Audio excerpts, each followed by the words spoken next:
pure con Carole Puan. T you like Gambia. Gambian Talent TV. In the pure con cacao fossa. T you like Gambia. Gambian Talent TV. In the pure con believe. T you like Gambia. The bar and Gambian Talent TV. In the pure con believe. T you like Gambia. The bar and Gambian Talent TV. The Chirkarole Puar. Kanyan in the road.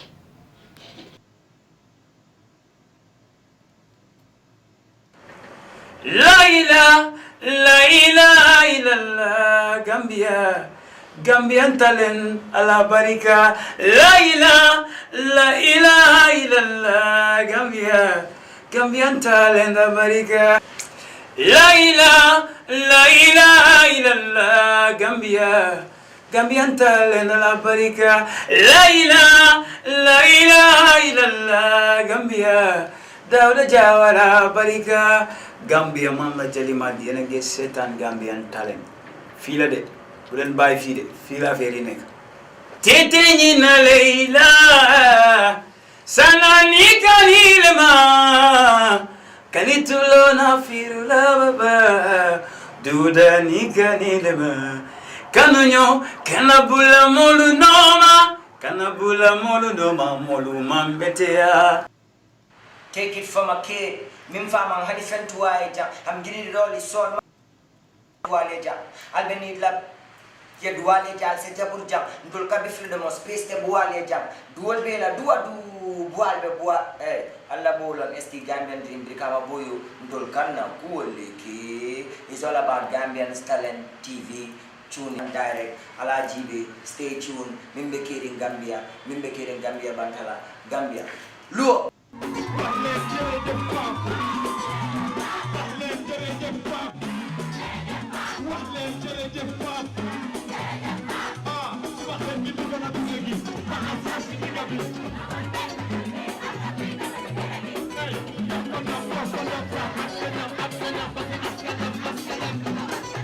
Hey yo, suma xel gi dugal na gune gi faxas xar si digga bi bubut ben budut bi pa os kuy doba ci genna gi Gambian Talents Radio wala boog Gambian Talents Radio di bëggee waaw promoting Gambia to the world man ko hey toj fu kenn toj def lu kenn deful su leen neexee na xolli kapoor ñoo yéeg ak lu kenn jotul Gambian Talent up to any level better than the devil. Any beat nga jox ma ma lekk a baseline di prix to treble paako suñ doole emul moo tax kenn duñu fi batul su dee nañ baxal ñoo raw gaas raw getul ñam ñëw te duñu daw roof seen loxo setul ma pëndal faxas bépp ñu daw laaxu seen loxo setul toj Gambie toj Senegal suy armée may général bi at may Macky Sall.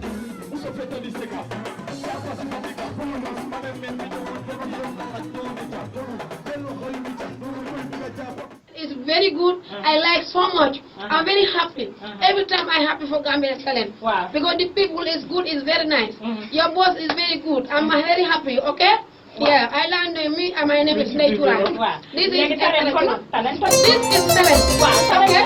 Yeah, man. I respect this Gambian Talent. Yeah, man. Yeah, man.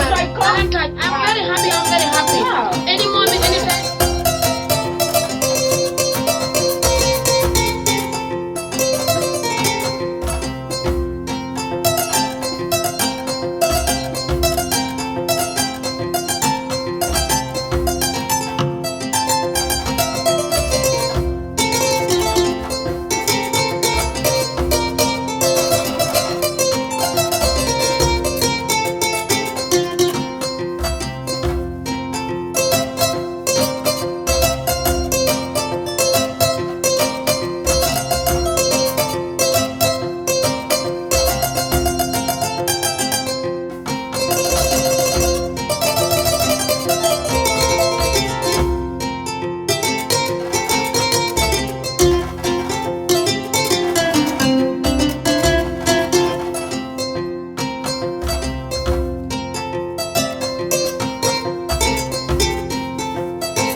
good morning, good evening, good afternoon, wherever you are watching or listening to us from.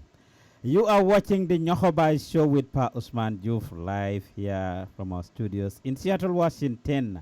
As we bring you guests from all over the world, we talk to Gambians from around the world.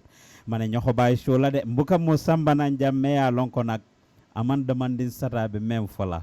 ku may indi fii rek ku am ñam la ku ñuy waxtaanal koo xam ne nag di nga am lu tuut loo xam ne di nga ko mun a séddu ak Gambien si fu ci waay di seetaane di ñu déglu penku xarpa ngopp wala ngalandoo ñu ngi leen nay nuyu si seen tur ak seen santa. This show is live, of course, wherever you are watching us from. We greet you in the spirit and in the name of Gambianism. Yes, I was here a few days ago and had a very interesting show, of course, with different people. I just brought you the replay of the interview I did with Honorable Halifa Sallah a few days ago. Lawyer Usainu Dabo, the former Vice President and Secretary General of the United Democratic Party, is somebody I actually interviewed 2 weeks ago. Those of you that follow us, of course, did watch that show. We also continue to bring you prominent people. And I am back here today to interview a prominent young lady. She's definitely not a stranger on this platform, but it's been a minute. She's been running away from me. But finally today, I have the privilege to bring back my median interview with Fatoumatta Sandeng, the daughter of the late Solo Sandeng. May his soul rest in perfect peace. Sandeng, I greet you once again and welcome to Gambian Talents TV. Thank you, Pausman. Yeah, you're right. I've been running away, but today you've got me. And hi to everyone who's watching, and we say salaam alaikum to all of you, and welcome to the show. Yes. For those of you that are watching on Facebook, if you want to see Sandeng, obviously I will pin the link. You can go to our YouTube channel and you can watch and see her there live. And direct. I just send a link there on Facebook for those of you that are watching. If you want to see Sandeng, subscribe to our YouTube channel and then you will be able to see her fast. Ñu jàkkaarloo ak moom rek. It's been a minute. I had interviewed you on numerous occasions, right? That's right. Yes, I'll pick it up from where I stopped with you, which is... Where did you stop with me? Well, I used to interview you when you were at Humanity Starz. You used to do music. You used to do music, right?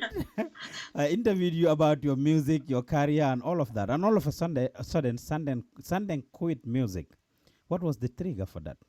You haven't answered this question for me forever, and you know I cannot start with you. I did answer that question for everyone. Well, you didn't answer it for me. You ran away from me for the longest, and that's how we will start. No, you want to go and déglu kat yeeg seetaan kat right? Well, no problem. But then I want to say this before you go further. Like my daughter is here and she might be disturbing sometimes because I'm alone with her. So, but that wouldn't be a big deal. I've tried to distract her a bit. So, actually, Pausman, I think everybody knows the answer. But since you want to hear it from me right now, and then you would not ask me again, I quit music in 2015 because simply said and then factually said, I found Allah and I thought following my religion, putting on the hijab, being on another part is like better for me than the music that I was doing. Everybody has your opinion and your feeling and how you see things. And that's how it came to me. And that is why I stopped the music and I concentrated on my deen. And here I am. Okay. Yeah. Humanity Starz xam nga ne yaa taxoon ñu mere ma because when you quit I broke the news, I wrote it and they were not happy. It coincided with them about to celebrate their Tobaski program that they used to do. Aliu blocked me, unfriended me and all of the above. He went that far, man. We are finally reconciled though, but then they blocked me and did all that because I broke the news that Sandeng quit and they said the timing was bad. It was right when they were about to do their Tobaski program and I should have waited. I said it will be stale news. I need to break this news right now. Well, it was the truth and it was not a fabrication. So I don't have a problem with that. It needed not to be some blocks and everything anyway. But then since you have reconciled, alhamdulillah. So your relationship with them is good too. I know at some point it was mad Yeah, it was. But then those would be feelings triggered by me leaving. And then I don't blame anybody who didn't understand me at that point. Because not only them, but I had problems at family level too with also other people who thought I shouldn't quit, I should continue with the music. But wallahi, if you have a mind that is centered on Allah, you have a mind that is at ease. So I understood everybody, even though at that point I had gone through a tough time. I would be alone at home. I would cry a lot. But then I didn't blame people afterwards. I just understood that I was into something that meant a lot to them, and then all of a sudden I have to leave. It obviously would trigger some feelings. I expected understanding from people, but also I would not be mad at anybody. And alhamdulillah, well, to me, my relationship with everybody is okay. So I don't know from any other level, but then Humanity Stars will always be my brothers. But you know very well the role you played, Sandeng. I have had an interview with you guys and opened the lines, and a lot of people leaned towards you. People said you were the brain behind Humanity Stars. You wrote their songs. You did this. You did that. So people thought the group was going to die or was going to crumble if Sandeng leaves. And of course, there is no doubt that there was a little paranoia in them. Yeah, right. I didn't actually. I did my own songs, but Aliu did his own songs, and then he did most of also the songs. So Aliu had done his own thing, and he is keeping the band going. They're doing what they believe in. I'm doing what I believe in. So everybody is cool on your side and with each other, and then we are fine. Well, Alhamdulillah, that's good. Sa bëkkaneeg yeeg taalibe yi ak fans yeeg déglukat yi ñu ngi fi. And the Tukulorsi knows very well that if I want a question, I will question. I will ask you any question. She's like, don't ask these questions, that questions. There is no way that I will skip. Sandeng knows me very well, and I know her very well. We go way back, I mean, during those music days anyway. But then, you have a wonderful voice. Not sometime last year or year before last, you were reading Quran. And your voice, I mean, people said Sandeng should go back to singing. I mean, even if you are going to do it in the way of Allah, but you should continue singing. People say you should not quit. well, no, I believe the contrary. I mean, I don't want to sing anymore. Well, like you said, the Quran was beautiful. That is what I want to use my voice to do. It is more beautiful. Allah is the best rhymer, is the best songwriter, let's say. So if I read the Quran with the melodies and everything, that gives me ease, and that is the best way that I can use my voice. And I think I'm satisfied with that. So I respect their opinions. That is what they think. That I was there. That is why I gave them that feeling. But I want to say that the Quran is better than the music. So if they hear the Quran, alhamdulillah, ma am tiyaba ñu am tiyaba foog naa moo gën. Let me just play a little bit of that for our listeners to see. I mean, Assalamu alaikum wa rahmatullah. This is Fatima, and I've been nominated by Khadija Sanya for the W Deeds Challenge. And here I am to recite Surah Takbir, which is known in English as the overthrowing. And please, the corrections and objections, observations are all welcome. We are all just trying, inshallah. So here I go. أعوذ بالله من الشيطان الرجيم بسم الله الرحمن الرحيم إذا الشمس كورت وإذا النجوم انكدرت وإذا الجبال سيرت وإذا العشار عطلت وإذا الوحوش حشرت وإذا البحار سجرت وإذا النفوس زوجت وإذا الموءودة سئلت بأي ذنب قتلت وإذا الصحف نشرت وإذا السماء كشطت وإذا الجحيم سعرت وإذا الجنة أزلفت علمت نفس ما أحضرت فلا أقسم بالخنس الجوار الكنس والليل إذا عسعس والصبح إذا تنفس إنه لقول رسول كريم. Sandeng li neex na de. Man maa ko déggul di. yow yaa déggul lan li neex na de Fatoumatta. man dama déggu di dégg dara yow de yaa ko déglu. nekkuloo di dégg dara. ah déggu man de loo wax laa dégg. Really, this is so nice though. I mean, yes, I played it. Foog naa ñiy déglu ak ñiy seetaan yëpp dégg nañ ko. And yes, if you watch it later, yes, you should hear it. But then, this is beautiful, Fatima. It is not me. It is Quran. That is beautiful. Come on. The same surah or any other surah. Suma ko read on legi tay guys dem sen yon. If I were to be the one to read the same surah, Fatima, ken duma déglu. It's the bottom line. No dinañ la déglu de. Ken duma déglu. No, amut. It doesn't matter. No ko déglu. Fatima. No ko di kay. Dina neex daal. Si suma xam-xam bu ndaw bi ma am foog naa ne loolu bokk na ci liñ dee tànn sax liñ dee use pour tànn nag ki nga xam ne dafa nekk imam. Baat bu neex bi am na ci solo. Waaw, balaa that's nga right. xam ne baat bu neex am na solo si alxuraan ñu jiite la naa fi la Fatima. Billaay su la imam bi jiitee imam bu neexut baat. It would feel like 20 hours nga nekk di lan naa fi la bi laas Fatima li ma laa wax dama ci xam dara de su la imam No, uyu ma dang dee sawar sax doo jungo waaye ki nga baat bu neexut tam su la jiite. Doy na waar daal. kon ñun nga mbaamal yow xam nga ne baat bu neex bi am na. waaye li ma ci xam ba xam ko daal mooy daal Quran a neex ci boppam. So yow mi boo traye dina woo. Anyway, that's good. So you are gonna continue reading Quran. You're thinking of releasing a CD, a Quran CD then? I mean, or something. This is beautiful and it is good. And we will love to see a Gambian sister or a Gambian actually do something like that, you know? Well, I'm not thinking of it now. Maybe it will come in the future. I'm not even sure that will be. But then I think I'll be able to be fine reading it here for people to just listen. Maybe. I'm not sure. I'm not thinking of that. Well, to be honest. Menu Fatiha, benna Fatiha. Menu benna Fatiha. Let's go. Menu benna Fatiha. No, dinaa la ban suura nga doon déglu noonu. Fàtte naa sax de fàtte naa ban suura la de mu ngi nii ma seet. ذي قوة عند ذي العرش مكين مطاع ثم أمين takwir nga doon read. So The overthrowing, yes, takwir, the overthrowing moom nga doon read.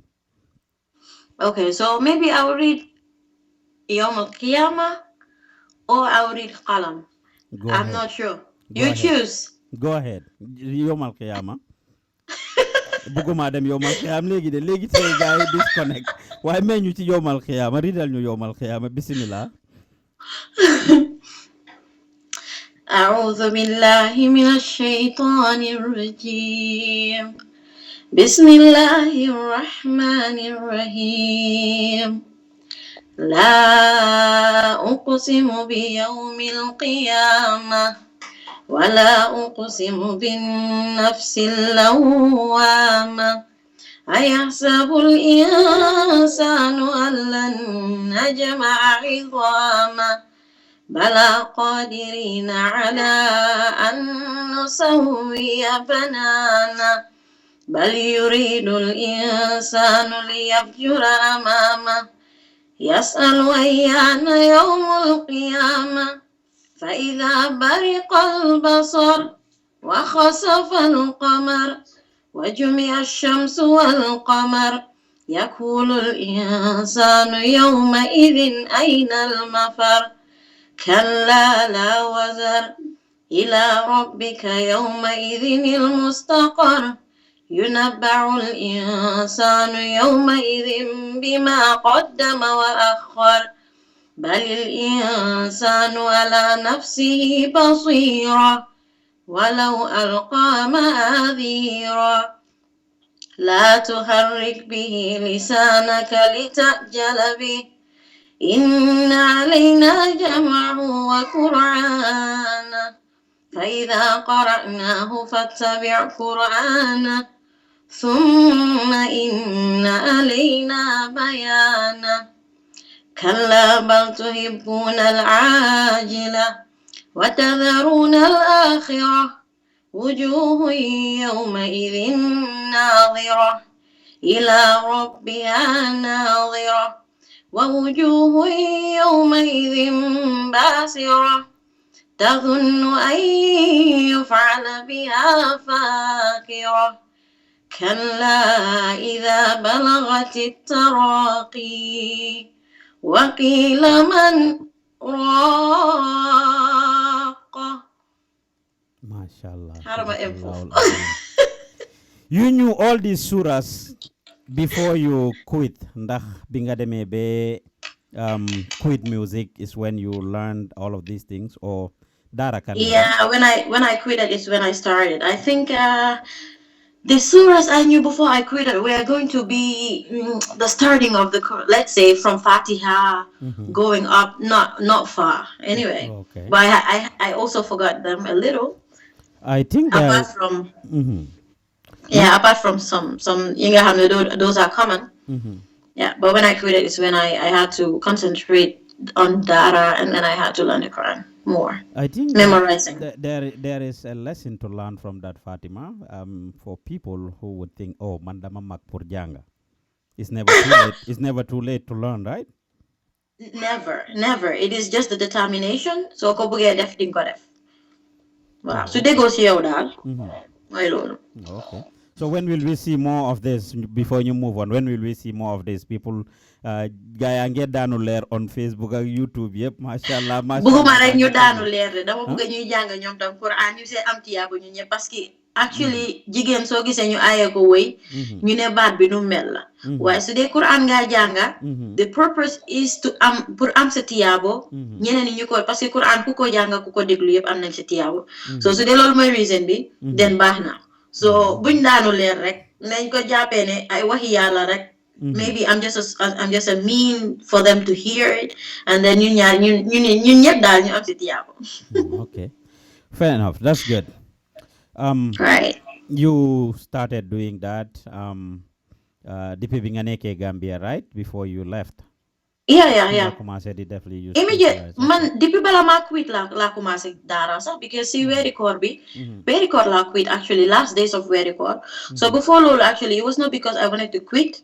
moo tax ma commencé daara ba yàlla ak nu moo defee mbiram rek dafa am benn góor ku daan ñëw suñ kër so moom daf daan follow sunna and stuff so su ma mu ne ko dee ñëw di ñu jàngal comme que weeri koor baa ngi ñëw te weeri koor bi baan bi dañ dee jël pause duñ dee dem practice so ma ne xaaral ma tama jël opportunity bi rek ma at least work on my Quran ak nu munti mel nit ki moom Quran moom jombut kenn noonu laa ko commencé daal weeri koor bi di waaja jeex ma ne suma ustaas bi ne ma ne ko man weeri koor su jeexee dinaa delluwaat suma sipay ak suma tubéy de nga xam ko mu ne ma Fatima waxal astaghfirullah xam loolu yàlla di def ma ne ko kon de baax na noonu rek so I started before my quit actually.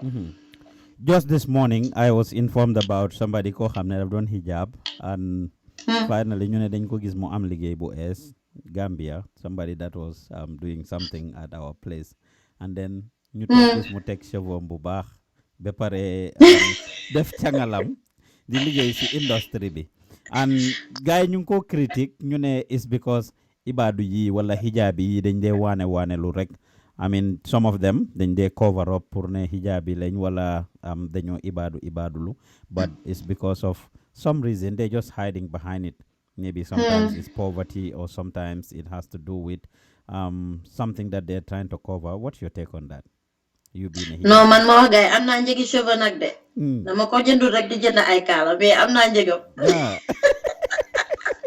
Fatoumatta danga bëgg ma fàttali la yow nga xam ne interview naa la Banjul ne la ñu ne yow dox rek sa dàlla yi sa silipaas yëpp dox nañ amuloo woon njëgi moto fu moto taxaw Banjul daa ngee riite wanteeg nit yi di lijjanti you remember when I said that to you gis nga musique Gambia ko si gis day riite wante xanaa fan yi ñi si am moto tuuti rek waaye ñi pa riite wante ba torox yow looloo tax nga bàyyi kon parce que non amuloo ma bàyyi kon bàyyi naa bu yàgga ndax daf ma yàgga dal nag da nga dem school MDI dem school everywhere di riite wante moto ak nit yi ñu ne silipaas yu ponde la Sandeng daan sol ma wax la waaye gis nga nag loolu du dara si man parce que man si ñàkka laa juddoo so loolu nit yaa ko dee gisee leneen waaye man gisee ma ko woon leneen parce que si loolu laa juddoo dama ko miin loolu du dara si man nit ki noonu ñu ne lan li nga doon soo ko bañee dafa fekk nga ngeen cee ñaaw ndax du so man lu ma xam mooy suma papa musuta am moto boppam xanaa van bu mu amoon rek ñu ko def business ñu see dundi suma yaay musuta am moto man musuma gis moto kon su dee dina doon ñëw si kanam la doon ñëwee waaye yàkkamtiwuma ko woon su ma ko gisee sant yàlla waaye loolu taxut duma dem doxi suma soxlay may toog kër ndax aw ma moto dinaa fay $7 de ñun ñëpp a jaar ci loolu because at the end of the day kenn du ma fajal suma soxla man façon nit boobu la xooluma si bo ci kenn ma am suma soxla duma ko faje su dee loolu moo maa yóbbu wala aw ma paas ma dox ko man dinaa egga place bu ma nekk di dem so at least ñu ko doon wax suñu ma mayoon moto de dina doon baax paos ndax nga ñàkk ko wax. I know, right? I know you have always been confident, and even when I asked you that question at the time, that was your response. ñi ñoo déglu seetaan fu ci waay nekk ci ñeneenti ko ñi àdduna NYOHOBAI show la with Fatoumatta Sandeng ñu ngi waxtaan ak moom nag, and we had to just go down memory lane on some of the things yoo xam ne is worth talking about. Mom, she's a public figure and she knows that very well. And the I hope I'm not. Nobody pulls Fatoumatta down. She's always confident with the things that she says and doesn't say. And you fast forward, of course, you were there. A lot of people have critiqued you in the past of this. Hamnen Nessa Papa, may his soul rest in peace, was a diehard opposition of the APRC and wanted regime change very dearly, and which cost him his life. Gambia is proud of him. But then when Fatoumatta was singing, you even sang a song, I mean, Humanity Starz, you made a song for former President Yaya Jammeh. You criticized the song Bobu Jali Muso and that you did for Baby Mariam and stuff. What is your response to those people who say, okay, well, Fatoumatta ki duñu balal, I mean, opportunist la won, well na fi Yaya Jammeh song, well domi Yaya Jammeh, maybe things didn't go right or whatever. What is your reaction to those people? In fact, before Lulu, what triggered the Jali Muso song? Right, Lulu sak mo na ka respond. I'm sorry, she's on the screen now. Anyway, so Jali Muso is not a song. Since mu ngi need sa attention, ma jox la 2 minutes nga jox ko attention, ma play Jali Muso. And play Jali Muso, please, I beg. Defal ma lolu rek. Su ma la ñaané nga may ma nak. Well, it's part of it, Fatima. Let's play Jali Muso. No, it's not. We do things for each other understandingly. So if I say play Jali Muso, so at least that would raise my spirit, to be honest though. Okay. Buguma raise a spirit. Dina la ko respectal. But people that are following will know. Dina la jox lolu no because buguma sa spirit be there. Right. Continue. Well, ñi toppa di déglu mun ngeen a seetaan Jali Muso, of course, is still on social media. They haven't put it out, but ñu continue rek ngeen lan mo trigga Jali Muso. Actually, loolu dina bokk suma response bi soo gisee Jali Muso ba léegi ku ko find on YouTube nga fekk ko fa dafa nekk ne man I was not the only person in the band. Ba pare moomu ma woon band bi. The band was set up by Red Cross History Band. I don't need to go over that. But then I was just a singer in the band, one of the singers in the band. So that means I didn't have a right over a lot of things. And then being part of it, I agreed that properties or songs would be, even though I have a share, but they are the property of the band, the Humanity Starz.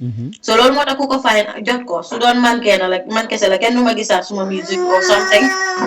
But that is one thing nga xamne maybe yalla balal na mako maybe.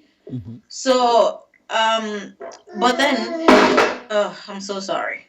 It's okay. I know you are getting distracted by her. No, I'll be fine. It's just noise. I thought it was distracting you. So the thing is, Jali Muso was a song that I can that I sang for my because New 5 la one when we were very little in Red Cross New Dan Anda. So suma wayan Jali Muso dama si the dugal turi ñom like the rest of the 4 girls that I was moving with. So then dama ko nan way fofu non include other names. So one day I remember I don't remember exactly, but maybe he was part of it. He was the manager of the band. And the band, let me just generally say band members, said they wanted me to defko turi Baby Maria. I was reluctant. Honestly, they are listening, so they would have nothing. They would say, Papa, they knew, let me say, I'm an opposition. I was nowhere near Jammeh. And people who were saying, Dama way Jammeh, Damaran Aliu. Boom way Yaya Jammeh or mu jox ma part in a way boom defal Yaya Jammeh, but I never sang for Jammeh. Nevertheless, I'm not here to whatever say things that are not relevant. To me, what is relevant is Jali Muso was a song Binga hamne ñeneen laa ko daan way for my friends, and then the band thought that yeah, we want this because at that time everybody was like censored. Not the media, not the singers. So gisee ñu daan dem si programme Yaya Jammeh, they just sat ñu ne wow, Humanity Starz, he said he wants us to be at his shows. Du kanilaay du fële yenn saa dañoo nekk kër tëdda sax mayo ko li call waaw foog ngeen ñëw léegi nii. So you know yenn saa dama daan wax gaay man dew ma. But then they will say, please, I beg of you. I will go mangi neka suma side. Bari seytane be kumala rek ma hulu ak soldar yek. Lafa neke. The band could, yeah, because it is not in my heart. But I had to do it. My father had to understand ne band bila, you know, and then he respected that I'm part of the band. The band mi man mo makote. I'm not an individual. So ñu demee si programme si fok ma dem ndax man my way. Yeah, I guess. So that's it. So Jali Muso was not a specific song for Jammeh's daughter, but the band thought that maybe Modef Faturam. Melan, fine. Well, it's the band. My heart is not there. I don't know whatever you were driving at as a band. Maybe just to make sure you're in the good books of a dictator who wants everybody to do what he feels like doing. So we did the song, and then the video, the child that was there was not even the daughter of Jammeh. People thought she was, but she was not. So. Oh, okay. So that was in Baby Mariam. And that guy running all over her. Who is that guy? Kikotopa no. Yeah, I mean he's so rest in peace. He had an accident in Gambia year before last or last year, and he passed away. Wow. Basket. Okay. He was a friend of ours. Yeah. Oh, okay. So well, people will say those things. Linga wahni, I had also interviewed Pa Omar Jack, and he made similar assertions. In Gambia during Yaya Jammeh's time, everybody was a threat because his last name is Jack. And of course, we know the Jack's family with Yaya Jammeh, the history and all of that. At some point, he was under threat from what he said because of his family. And somebody who was close to the system had to his opposition with them see guys in programs. This is Pa Omar Jack telling me this, and his story corroborates your story. That was the first one. Band being a wedding, what them and stuff. Man, fine. We went to the tour, but to be honest, the band could testify to that. I left the tour at some point. Why? Yeah, because they were fear. Because I didn't feel like it. I mean, that was nonsensical. I'm sorry for using that. You're not even respected. Yo, they don't care. Linga leka hananga nyan ni nga hamne maybe they know you know indi la leka nga neka sinaj butanga bitaw fofu rek di way melni ku dof. Manele I cannot do it anymore. My pack suma bagage ñibi mbay bi tay mer. And they always that was buñ joge ci togo bu ko gaay jekale ñew. Actually bu kanila dewma buñ ne dem kanila man ma ngay ñibi ma ñibi suñu kër. Then guy auto meeting wa lutax ma bay living manele ne I wouldn't do it further.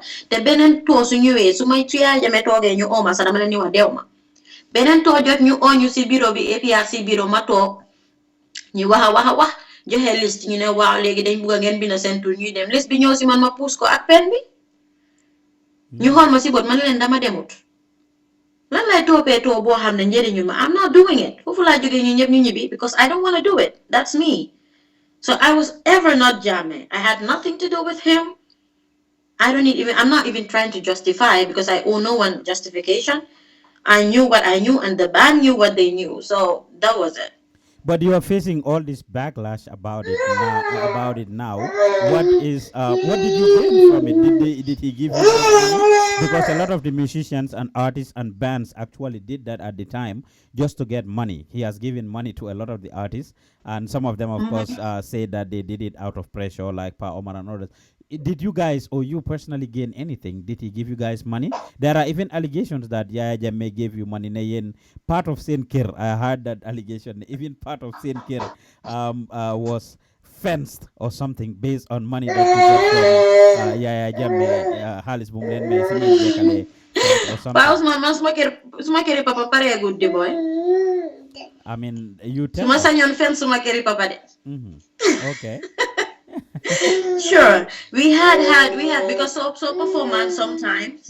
Dina don't jail. Sumaya, please. Sorry. Dina don't jail something. We had that not once, not twice. But then as a band of 15 people, you wouldn't have a lot from that. Yeah, you understand? Dolu togon sa kër wala nelaw fa mo la ko jaralon. Mo la ko genalon, sorry. So that's it.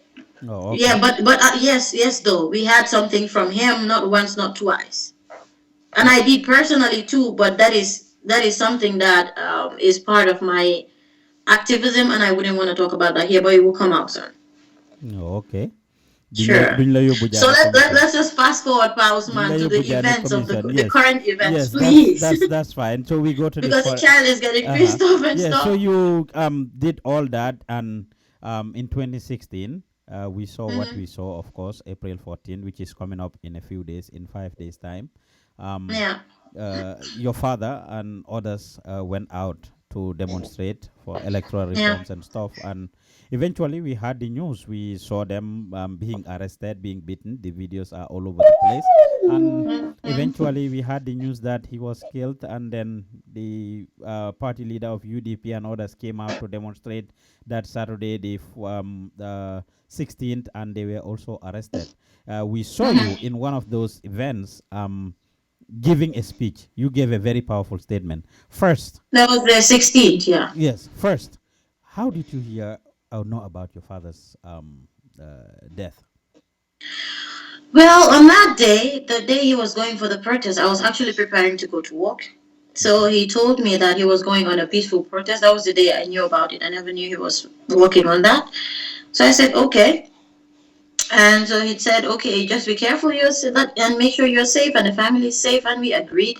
And I left for work. So Mangi Kai. And then I had body, I think in the afternoon, dal. Madega chaos nit yange daw. I'm like, te man tipa garas la nek on suma office before la nek. So magis nit yange daw ñep gëna ci biti ñu like de lu xew gaay he coup d'état mo am. So I was thinking mané maybe it's the you know coup d'état jigéen ñi marché bi dal ñu doon daw so leen laajee lu xew ñu ne man xaw ma de dama gis nit yange daw ma dit may daw. So actually I realized that that's it. So I called my I money they money senior papa like Alice. Money go okay, everything is fine, I'm coming home. So money man me come home. So your dad said we should be careful not to go home. So I went to my Harry to my best friend Yamundo, must stay at home. Be good best my call and man you nañ delu ci kër bi mané ko fine. Then you dellu si kër bi. That was on Thursday. So Friday ñu ngi toog ba léegi di xaar su ma dem si a lot of offices NIA gaa ngi ne nekku fa naka mile 2 nekku fa moo suma brother bi. So Friday ñu dégg si guddi benn media outlet la Facebook daal ne dañ torture suma pa he's in coma. So I tried to assure my family. I told them, no, it's not true. Let's just go to bed. These new Facebook media, I didn't want them to feel that way. I was trying to conceal as much as I could. But then them Teddy, Saturday Subatel, Yakumba Jete, who was a National Assembly member, she has swing border, she's a sister. Yayam is a jigen is mokapala. So Mama Yayam nyo dawsi. Nyo ne nyo da, parce que non nelo, ma juli fajar ci da. You konko bunta bi yuhu di joy so suma yaane because domi na sister ya ko majete mo len ko mo ngi America dafa xam because time difference mo ko yek so mu call ne ñu ne solo dafa dé dañ ko ray so manalen no it's not true so we were xam nga rek manalen then let's go to Usaidu's house and then we would know what the truth is ya ko majete mu don dem trek but then moto gas moto office bi mo ñu yow ci ñom Ousseynou ñu wacca gis Ousseynou ma gis ko rongo ñang ci boti I just realized it was the truth so no lost my I danu fele it was just chaotic at the end of the day so si lañ deluwaat kër and then Ousseynou dem confirm ba pare mook some officials of the UDP then when they came back to the house they confirmed to everyone and then that's how ma mobilized youths of UD naka Dipakunda ñu dox ba ci këri Ousseynou di yuuxu nag ci yoon bi ñu koy protest bi ci kër bi lañ ko commencé mairie di téye suma tànkay ne bu ma dem damay dee manit ma ne leen ne yeah I can die that's what I'm ready for but then you egga ci kër Ousseynou mu def press conference then that is where I gave that speech then ci lañ continuer dem di protest bi ñu dem egga ba boori Kumiyom then that's where tear gases came soldat yi ñëw PI yu ñëw di dóore actually ñu ne nit yi ñu ne ma dem ma ne leen dem ma fen man naa fu ma fu mu nekk ñi suñ mati mun naa am ñu eggal ma foofu waaye su ma fi taxawee du ma dem so ma dem I don't know actually suma jëkkëri mag my brother-in-law moo jël taxi ak xaw ma ñan later la ma benn boy call ne bokk na si ñu ma dugal si taxi ma ne leen I don't remember that but then they had to pull me dugal si taxi ñun ak siblings yëpp because ñu ne we were going to be target te suma brother PIU dañ ko toppoon actually dóor ko si loxom waaye daf leen rëcca. So that was it. That's how we learned about the whole thing, and then a lot happened later. Was that speech written? That was a powerful speech. Was it written? I didn't have time to write. My father was just killed. Wow. I was just called by, I don't know which media actually. I don't know. I was speaking so fast. When I worked that out, I was like, why was I speaking this way? But you would know that I was so angry. I was so ready for anything. I was taking everything from my heart and was so realistic that I was breathing so fast. That's the way I was talking too. So yes, but you said you weren't going anywhere, and like you just said, your father was killed, and you wanted to know the truth, and we are going to leave. But eventually, we heard you in Senegal. How did you end up in Senegal, and what made you leave? Actually, I was a target because when you get the protest, bobu non rek, you know, security. Then you already do security, rek am could dowsy with so much speed because some have flat on it, yanko, you know, you foof the new and stuff, the console. Then am could dowsy, muna you again and go because my is stroke is soldier in your neck in your security. So you know, am you book near rek, sanning you see Ben and Kirby, Ben carrying negosi, do got you take bundai. So we were in two different houses and you didn't do girl you do girl you feel a take bundai. So guy you not secure place behave and everything. So you come to Moka and you do gas in the gain ben a bad nyar. Then Buga joge si area be my soldier PIU.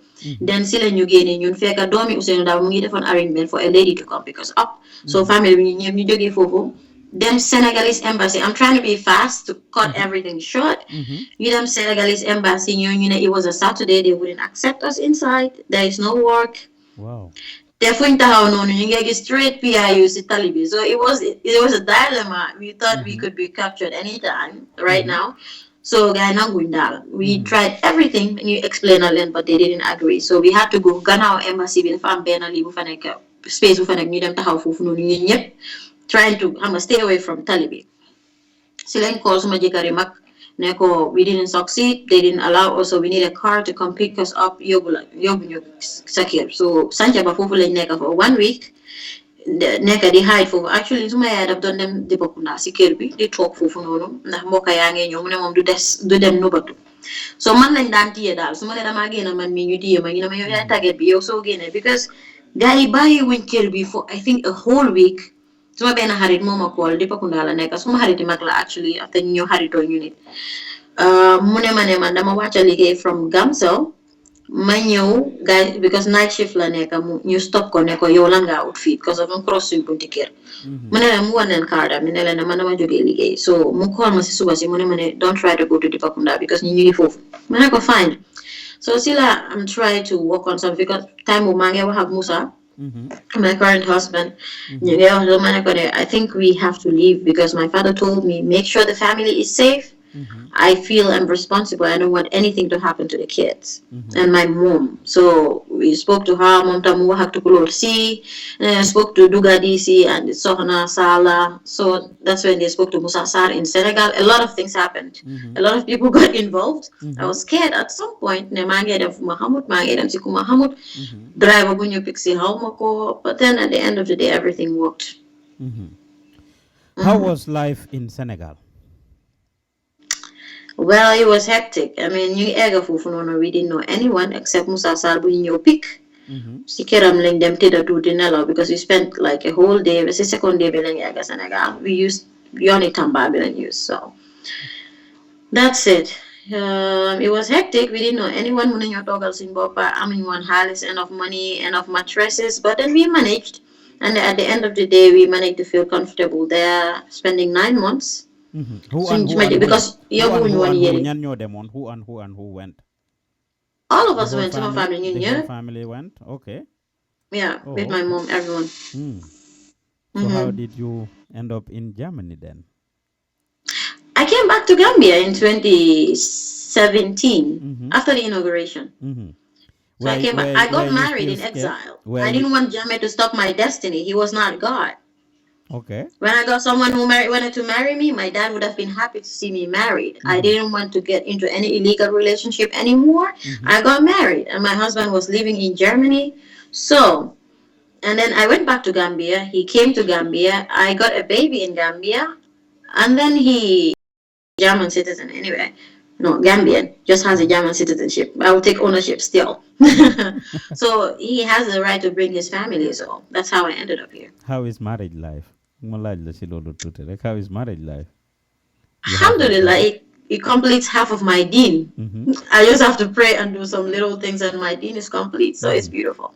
You and Musa seem to be happy together, always posting stuff, teasing each other on social media, and a lot of people envy you. What's the secret? What advice would you have for the married couple, especially the sisters? I mean, marry is not about the world. It is about finding a husband or choosing a man who fears God. Mm-hmm. Even if the man does not love you anymore, because marriage is not all about love at the end of the day. Mm-hmm. It's about understanding, it's about sympathy, it's about the fear of God in the man. Even if he doesn't love you, he would take care of you for one reason. He fears God, and God commanded him to take the wife. Mm-hmm. So he would do everything to make sure he doesn't anger God. So if you take it from that perspective, you would win in every level. So the guy loves you so much, which is part of it. You must have to find somebody who loves you, because without love and affection, maybe nothing would work. So, but the basic thing, the most basic thing, come ko Yonent bi waxee sallallahu alayhi wa sallam, ne sooy choose jabar sax, mun nga choose jabar because of xaalisam, wala jëkkër because of xaalisam, wala because of family name am. But the best thing you could do, choose somebody ki nga xam ne ragal na Yàlla. That is the best thing you can do. Mashallah, that is beautiful. You have a beautiful daughter, King Nuwan Legi Buyagut Nirek. So April must be tough for your family.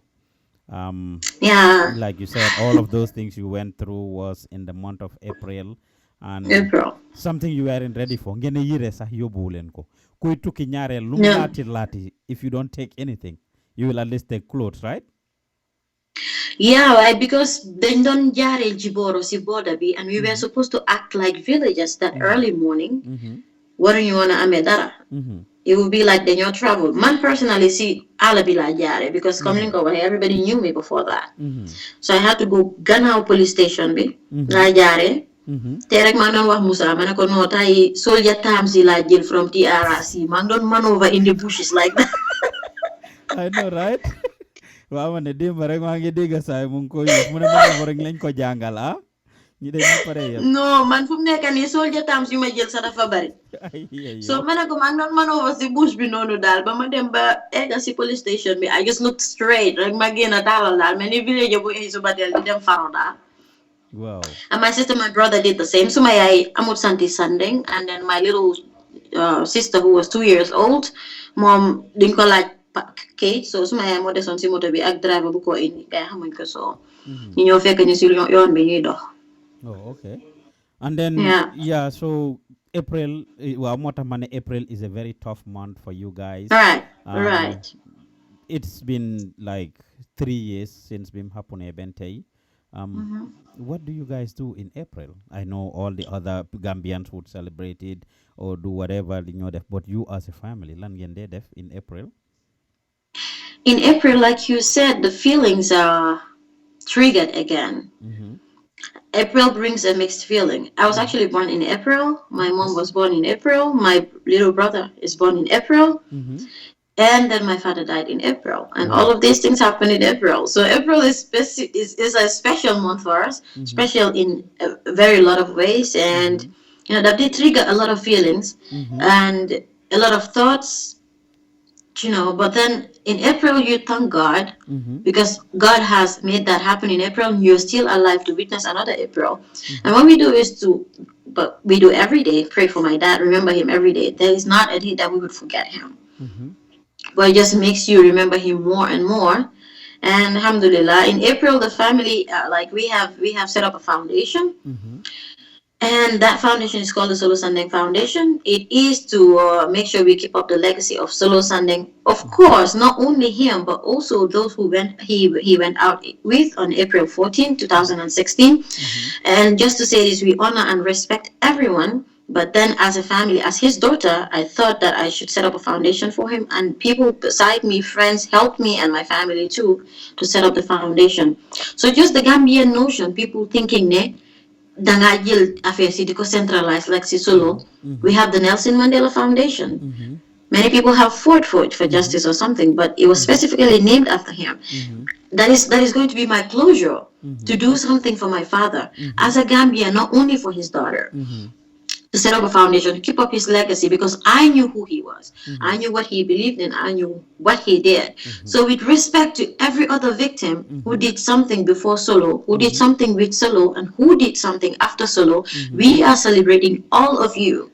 Even though the foundation is in the name of Solo, which I did to have closure.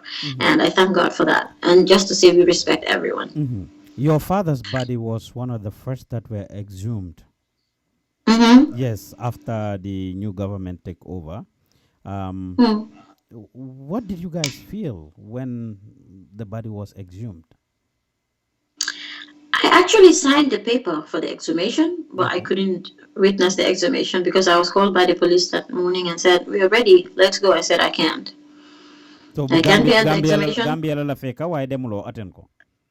No, because Munumoko, I was strong all the way. I did everything. Man, stopuma since April 2016 paos. I've been fighting, and I'm still doing that.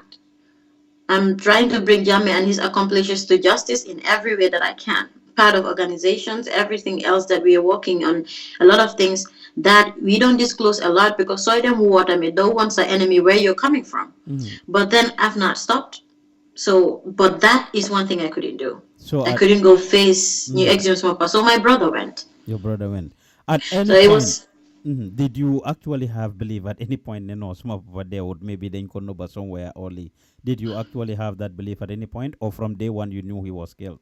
You I knew it. It concluded. was just my mom who couldn't believe it. But man, because some parents got arrested in 2013-14. When ko bay ne ko suñ la jappate dinañ la ray. Lol lañ ko was straight. So I believe they had killed. Normally, kepa ku nekk si crusade, wala this type of situation, you face a lot of pressure from family. At any point, did you guys tell your papa ndali jarna ko do bay papa ginal sili? Did you guys do that? Yeah, then ko don't because my papa he was being, especially when got threatening at that time. You know kone. They tinga bay tinga dem Senegal. Mune man may Gambian. Feel like they. But I'm not going anywhere. Munelegi, I have an option for you people. I can look for an apartment and transfer all of you to Senegal. I could be coming time to time, but I'm not relocating to Senegal. I'm doing everything that I'm doing. Dumoko muso stop until I see that there is regime change. There is justice for the people of the Gambia and a good regime, but I'm not stopping. Well, we had to cope with it. We just knew that is what he believed in. But he respects everyone and your feelings and your thoughts and your beliefs. Mota mu bayon ma even though mom UDP la do musa dem programme APRC musuta am dara with Jammeh but musuma wax ne bul dem kanila di perform even though he knew my stance but musuma control di ma censor ne ma don't ever do it. That is how independent he was. So we also respected him. So he knew like winga definitely no kanila ag songs he knew about all that. I lived with my dad my whole life. I lived with my family my whole life. I would tell him Papa Mangia dem munyanan ma then I leave. Oh, okay. Right. Just like you were saying about Nelson Mandela having a foundation and other people, a lot of arguments have been going on social media, especially last year, about how a monument should be established in the name of your dad, in the name of April 10th, and establishing a national day. I mean, using April as the month of heroes for Gambia. People have a lot of these arguments. Why Amna Nyuneka on the other side of the fence, you believe, ne? Why Solo Sandeng? Why April 10 and 11 or why April 14 and 16? Is it only UDP reglañ nekk di celebrate wala ñi bokk on UDP? What is your reaction to that? Xam nga Pa Ousman dama am a problem with Gambians. Let me just say this before I go further. I respect everyone and I want to be respected in return. Moo tax duma dee tooñ kenn. Maa ngi suma side rek. So I'm just expressing my views. I have a problem with Gambians. Sometimes we don't think we don't look at everything from the angle it should be looked at. Why just because, for example, Smokpa was a UDP member, Just because April 16 protesters were also UDP members does not mean that the whole issue is UDP. My father didn't put on a yellow t-shirt that day. He went out for Gambia. My father was making sure he brought all the opposition parties together. That was for Gambia. Was not for UDP. He had the constitutional right to belong to a party.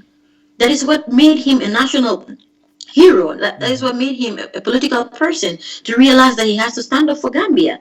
So that's his right. You don't deny him that. That's the right of everybody else who wants to belong in any party. And I give respect to everyone, just like my dad respected anybody who belonged to any party. Yeah, you understand? So building a monument for the April 10th, 11th, building a monument for Solo is not about any party or any individual. Gis nga yeneen countries yi lu ñu rawee mooy they respect the people that have done even the least thing for them.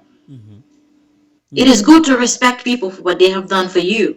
If not, you will be a country li nga xam ne you don't give appreciation. Te loolu baaxut. Wax sa mbaaxi morom yaxu si sa mbaax dara. Yeah, you understand? Man, buñ la def argument bobu, I didn't talk. I didn't even have time to talk. A monument or not, Solo is a monument. A monument or not, Solo is in the history of the Gambia. So people can think of it any way they like. I know it's not everyone. I know how people respect Solo Sandeng, and I am grateful for that. But the few people who are saying that are most of the times, let's say, people of APRC, let's say. I don't mean to disrespect anybody. Everybody has your feeling or whatever you want to do. I have people from APRC who I share a good rapport with, and we don't even talk about their party stance or something. You know, but some people were not even from APRC, but they are people who are sometimes myopic on the issues of on let's say national issues. You go to places, you see people in monuments. People are celebrated because they have just tried once. In Germany here, I did German history. There is one person who tried to kill, well, let's say that would not be to kill some, you can just try to tell, like maybe send someone out from somewhere, but he tried to kill Hitler and he made a bomb. The bomb was weak to kill Hitler. That's called Ganrek. But those people, if you go to places, then I bought New Been of a century, even though they were taking New Rayland. That is why they respected them, because they attempted to kill Nazism in Germany. But why not us? He knew what he was going for, but he did it for you. When his killers told him, we were going to kill you today, he told them, Rayland matay. But hamna ne sole marayete, lolu mo jihal sen gur. Right now, I'm sitting here talking freely. I used not to do that, maybe, about the government. Ñepp ñu ngi Gambia, Facebook ngi jaxal ne téeméeri yomba si benn butéel. Yeah, but then, where did we have that freedom? Sometimes, so say dañ dee wax ne, ni takita ya sano tombong, kana sano jibe, boy taki dula yo jibe. You don't look at the diamond or whatever you found, but fan la fa xatalo ba for lolu. Fofu nga wara xol ndax lolu moo tax nga for ko. Lolu la so say wax. But then it's left to Gambians. Well, we would keep making sure we set up his legacy, keep it up, and nothing will stop that. A monument or not, Mandal Fufula Hojapa. He is already a monument that stops nothing.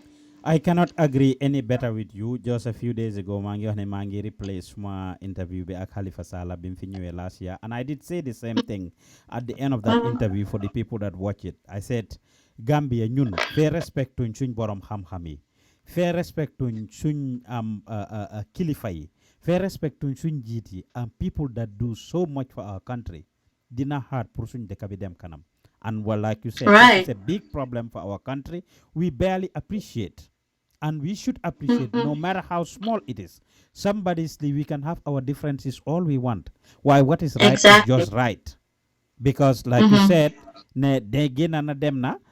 Solo Ben t-shirt that day, he went out as a citizen of the Gambia to fight for electoral reform.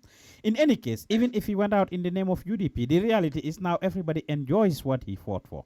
Whether UDP, anybody else. And APRTC Bopam, we often say it. Sometimes they don't like it. But a lot of them Sibopam you want to support.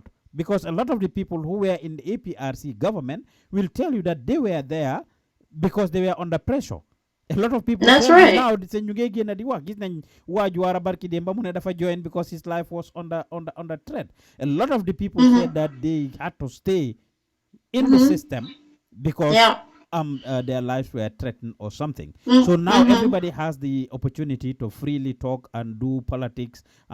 Swing democracy is still young, but it's very important for us to recognize and appreciate people and the efforts that they do. Dama de faral di wax ben saying ne lo bañ bañ tubab sédel ko xéssayam. Wow, lo bañ bañ tubab mun nga jël lu nekk from mom waye xéssayam mënuloo koo jël, and that is a fact. Ak ñaka sa bop. Yo, do them. You are watching the NYOHOBAI show with Pa Ousman JOOF featuring Gambian Talents TV. Fatoumatta Sandeng, daughter of the late Solo Sandeng, is actually our guest right now. Yen ñuy seetaan on Facebook. If you want to see Sandeng, we have actually pinned the link. The link foofu noonu boo xam ne foofu ngeen a mun a seetaane ngeen jàkkaarloo Sandeng face à face ñu ngi waxtaan ak moom nag. I will read some of the comments Sandeng su ko defee rek ñu continuer képp ku ñuy seetaan di ñu déglu ci ñeneenti koñ àdduna penku xarpu ngopp nga la ngalandu ñu ngi leen ay bégee tukulóor si mu ne Fatoumatta, that was beautiful Quran recitation challenge. Princess Tima Dabo mu ne alhamdulillah, what a beautiful voice wifey. Ñu ngi koy bégee bu baax a baax. Tukulóor mu ne please visit the Solo Sandeng Foundation Facebook page for a flyer regarding the commemoration event on Sunday. Dinañ ñëw ci loolu Tukulóor. It's very important. Bali Buso mu ne Jali Muso was a Red Cross song originally. Sali dafe Lady Marong mu ne may Allah grant that Jannatul Firdaus without reckoning. I am proud of your courage, love, justice will be saved inshallah. Tukulor mu ne it was not a pleasant way of knowing you Fatoumatta Sandeng, but this beautiful relationship between me and your family was born out of the unfortunate time. I will never forget hearing Nyaling crying in the background the first time I spoke with you. Wow. It's a very sad moment, I would think. Those are some of the comments from Facebook. I will read some from YouTube as well. Siakanda Umune, trust me, she is somebody who I just like. Mashallah, Sandeng. Babu Ais Mune, you are right. Solo Sandeng is a monument. He should never be forgotten. Mama Baro Mune, may Allah grant him Jannatul Firdaus. Amin. Muhammad Keita Mune, right. So, sister, Solo is a monument and ours for that matter. Last message Buma read from Abdul Samate mune fire Bon Pan Jamme and his killer brothers. Koko de Jamme karama yo. Waaw mom patu walam ñu yobbu tuti. Moy tami rastay rek. I know. Kon ñu leen ay bëggé yeen ñu ñuy déglu di ñu sétane fu ci way nekk ci ñeneenti ko ñi aduna. So this happened, Fatoumatta. People have mixed feelings. The foundation, let's talk about it. How is it going? Ngeen ya ko set up gis nañ ne Tukulóor moy lan di PR, right? Right, piano. I didn't set it up alone. I had the idea, but then without the help of Nyom Tukulóor ak Nyom Ndem si Yàlla ndeysaan Abdourahmane Touré, mooy borom Pristin. Yeah, Draman was so helpful because Dakar lañ gisante. Because dafa meet on some of well before me dem si protest bi. Ñëw meet Dakar nag after ma explain ko suma idea about the foundation. I would help you, I would support you when you go back to Gambia. Ma ne ko okay. Te loolu la def, he helped. Actually, Draman was the first person who génne xaalis jox ma ko pour ñu work on foundation bi lii ba pare office am ba tey moom lañ nekk di use as our office. He is so helpful ba pare allocated ñu officers am staff am pour ñu ñoo help. You know, excuse me 1 minute. Daddy? Mashallah, yéen a ngi déglu di seetaan NYOHOBAI show. Fatoumatta Sandeng of course mooy suñ gaan ci jamono ji dégg ngeen jamono ji ñu ngi waxtaan ci affaire yi foundation bi nga xam ne moom lañ set up. Yéen ñi ñuy seetaan ñu ngi leen ay béggee fu ci waay nekk ci ñeneenti koñi àdduna. Don't forget to like our page on Facebook if this is your first time, wala subscribe to our YouTube channel. Yaa ngi doon wax ci Draman and the help that he provided you. Right, because xam nga rek moom nit ki su la defalee baax moo ko ñu ne ku la defal baax soo ko waxul muy ni ay noonam na la si boole ba pare moom dafa doon ko xam ne dundatul so lu baax luñ xam si Draman nañ ko wax ñëpp loolu lañ wax si moom Dram foo déggee olof sa province yi nga wax fii foo déggee olof man dama xamul sax ñu ne dama daan runga daaw si runga yooyu rek ku ma déggee muy laaka olof ma jël ko runga gi daf la métti woon nag depuis bu ma la ko laaj 6 years ago daf la métti non métti wut ma runga laa amoon ko amul paas runga di suma tànka luñ ma njëriñ yàlla jox ma moto anyway yes ñu dellu si Draman rek Right. So I'm gonna moment you jox moo ñu invite ñu dem si office am bi ñam nga di use office am bi every Saturday di meet put ideas together muy nekk moom actually moo nekkoon treasurer of the foundation ba pare jox ñu xaalis pour firstly because amoon xaalis or anything I just had the idea mu ne ñu am leen you could use this. He even gave it as a surprise. You could use this for the commemoration. I was so grateful. Kon yalla na ko yalla yërëm yalla suuf seeda si kawam. And his death was so shocking. So shocking. Moo tax ba léegi maa ngi ko bàyyi suñu Solo Sandeng Foundation group bi number bi. I don't think I will ever take that off. Yeah. Okay. So foofu lañ ñu form foundation with the help of Musa, my husband. Fekk mu ngi ñëw Gambia si diggante boobu lañ try lii ko tukulóor si was not there, but over the phone. Akuma family members, my sister Aminata, my brother Malik, my brother Muhammad, and also some people from Draman's side, and then Aliu, yeah. Jekari is my cousin. All of those people helped me set up the foundation. I'm grateful to them for doing that. Is it registered? So the goes, yeah, sure. It's a non-government Where is it registered? Organization. Only in Gambia or somewhere else? In Gambia, yeah. Salute Almonio actually registered Lula as a lawyer. Oh, okay. The current president, president of the Bar Association, right? Monyo register law when we worked on the constitution and everything. So we thought that every year, the 14th of April is something that we should not forget. And keeping up the legacy of Solo is one of our main priorities. New set of foundation. That is why that same year, April 14, Best Bobu Launch Foundation. You have Might Pass be Launch Foundation be officially, and then you promised every year on the 14th of April. Dinañ def a march pass honoring Solo and his group ñi nga xam ne ñoo marchoon from Bamboo actually waaye ñun Tipa Garas lañ ko dee bëgg a commencé because you want to attract more audience. So because Bamboo ak Tipa Garas actually liut soriwaatewut actually so foofu lañ ko dee commencé dem ba Westfield ba fuñ arresté Solo ak colleagues sami ñu taxaw foofu give some speeches respecting remembering and celebrating all victims 14th or 16th April or December 30th or even well before that. To say to everyone, thank you for your sacrifices, not forgetting the April 10th and 11th victims who have been very, very nice people, like Nyom Yusufa and stuff. Alhamdulillah. So that's what we do. And this year we are doing it next one, Dela Modon. Inshallah, we're doing a march pass from Tipagari to Westfield as usual from 9 o'clock. Then some speeches will be given, and then the UDP, being the party that my father belonged to, Solo Sandeng Memorial Talk because then go initiate on last year talking about the life of Solo and all of other colleagues of his, which is so honorable to us, the family. The symposium would happen, the Memorial Talk, and then the youths of Tipakunda Tamit. Go ahead. Dañ bëgg a form a dañ bëgg a play a football match in respect to his memory. Okay. I was going to ask you about that actually. The thing that UDP is doing, whether it is different from what you guys are doing, but you just answered that question.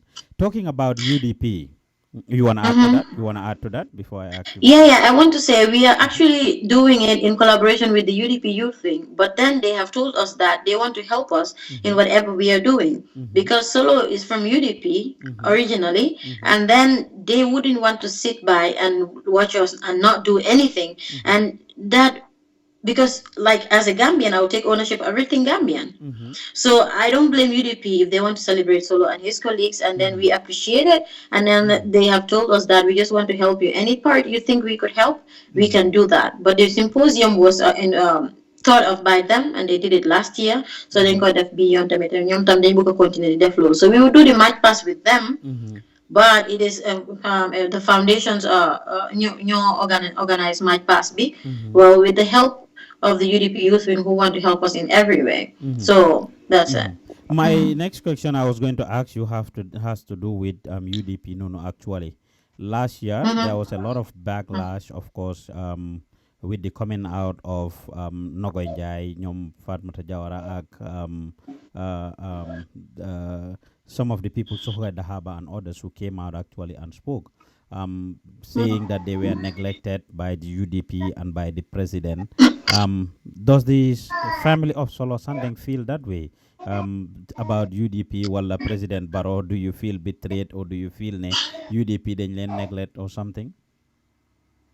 So actually, normally I wouldn't talk about stuff like this.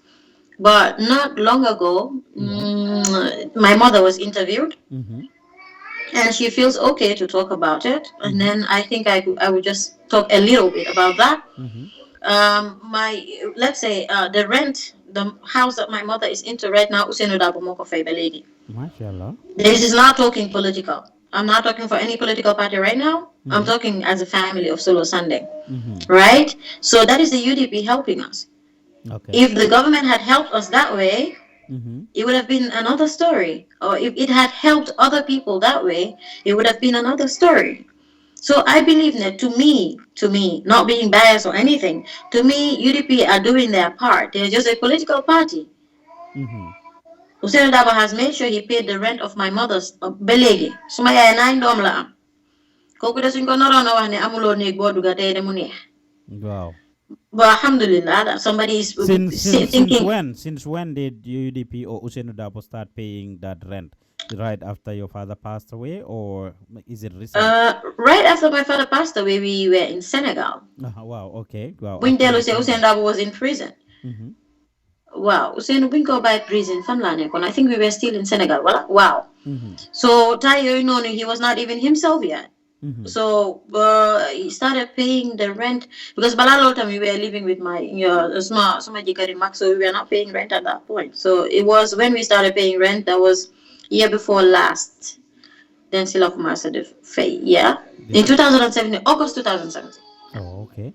So besides Usainu Nono, the family been getting support from anywhere else? I know obviously you might. They are good people, good Gambians that would help the family. There are good Gambians that would help the family sometimes, but things are hectic with my mom. But we are a family that do not want to come out every time complaining or something, because to me, dama dee wax ne kenn oowut Solo Sandeng by force mu dimbale family. Bu mu doon génn tamit génnut pour wax ne soo leen paree soo leen tekki awtee suma famille duma leen baalal waxut lool de. But if the government admits ne ñoom ñoo rey Solo Sandeng, which the Jammeh government did, any government that comes should take up the responsibility of the acceptance of the former government that they killed somebody and should take care of the family or compensate the family. Even though there are means that are maybe commissions that are on and everything, compensations or reparations are not yet, but then we expect that the family of these people, not only Solo, should not suffer in the same country. We think they deserve some respect and some care than they have been given. That was a disappointment. Then you forgot that the president was close to nobody, was close to the other people. Wahmamu bias because there are a lot of victims. While those people at that point they need medical help. Helping them would not be bias. It will be helping to save their lives because they passed away. Ibrahim Janko Solo Sise passed away, and a lot of more people. It's about finding ways to make sure you get to help them, and then any way you could help the other victims, fine. Those who have urgent needs of medical help, then you could help them. Nobody's saying that he is going to be biased. But then at least we expected more from the government towards the victims that needed urgent care, which was not given. But alhamdulillah, everybody is living still. Man lolu moy suma believe. Ku wara def defo yalla mom du bayi ken. So that's it. What is your reaction to people who will say that, well, UDP was occupying a great part of the government? Usainu Dabo was the vice president, and they had they had at least 3 ministers and other ambassadors and key positions, and Adama Barrow hailed from the UDP. That okay, well, do for Munagini the responsibility wasn't solely on Barrow, but the government as a whole, and UDP were there, and they could have done something. What would be your reaction to those people? More than money, the government. Whoever is in the government is part of the government. So I'm not single-handedly picking anybody out of it. The government is the government. Being Barrow or being the ministers or Usainu Dabo who was there, factually Usainu Monica the face in rent. So whatever they're doing in the background to help or not to help, man munumako paske nekuma fa dama de oy to top. Because buguma gadu ken buguma wax li nga xamne nekut ma ñoo am ci baka. That is why I'm so careful even on Facebook. I don't say what I'm not sure of. No matter how it affects me, dama ragal ne dina dem wax li nga xamne togn na doomi jambur. So I don't know what they did on the background, lan lañ wax to help the victims, what they did not do to help the victims. But what I know is that the help to the victims is not enough. It's not the right way that it should have gone. But In victim center, them in the state house, you talk of President Bibi, we are talking. Yeah, you understand? Moy bu German president bi waré ñew Gambia, mi tut ñu as a victim center bébés bu koku wara ñew the same day. Ñu pamti ñu rek nañu dem state house. Day before lo ñu nañu dem mané len man teguma sama tanka fofu de. And I elect. But right now, immediately, I can't. And let's not give them that. Why didn't they try to meet us? Why har bete hamne ki dafa like the meet nga victims si buga ñew pamti dañu dem fofu non ñu jox ñu just 15 minutes.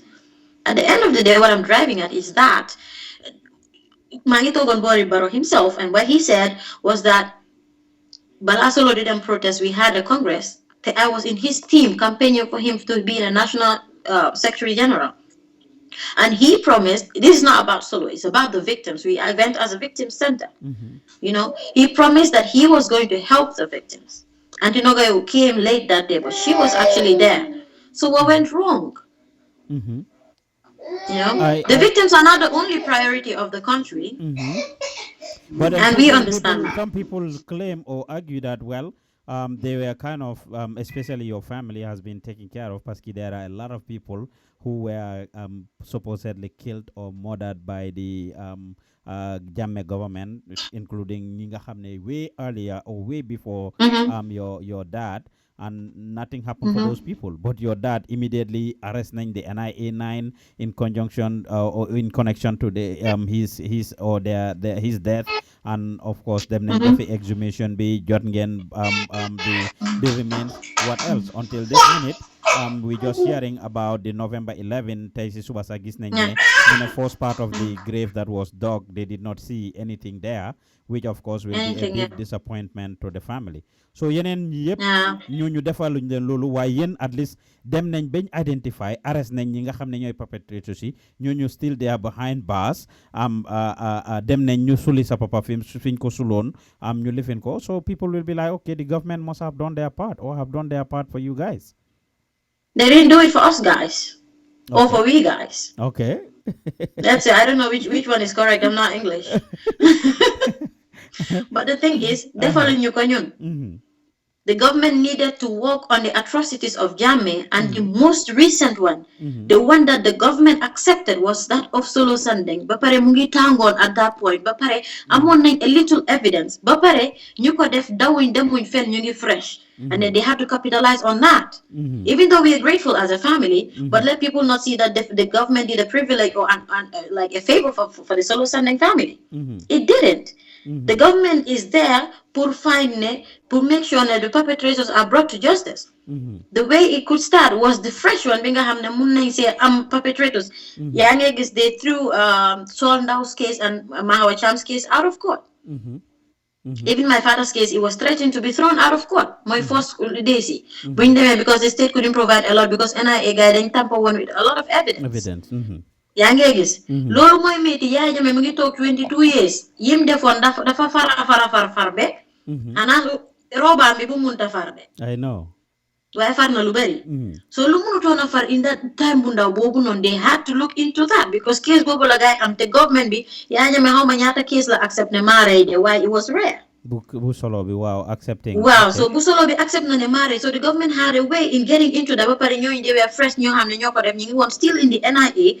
So then capture with it, no. Yeah, so you had to do something about that. Other cases were thrown out of court, which were unfortunate. Manama advocate for every victim. I wish every victim's case was in court. But then Kubon or a dictator would do everything possible to hide evidences and all, and that is sadly what happened.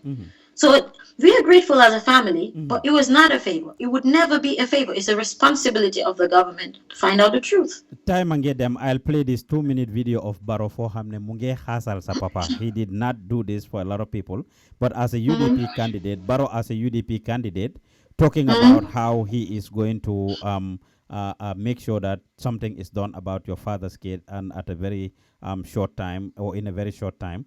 I'll play this video and you take a look and you said unfortunately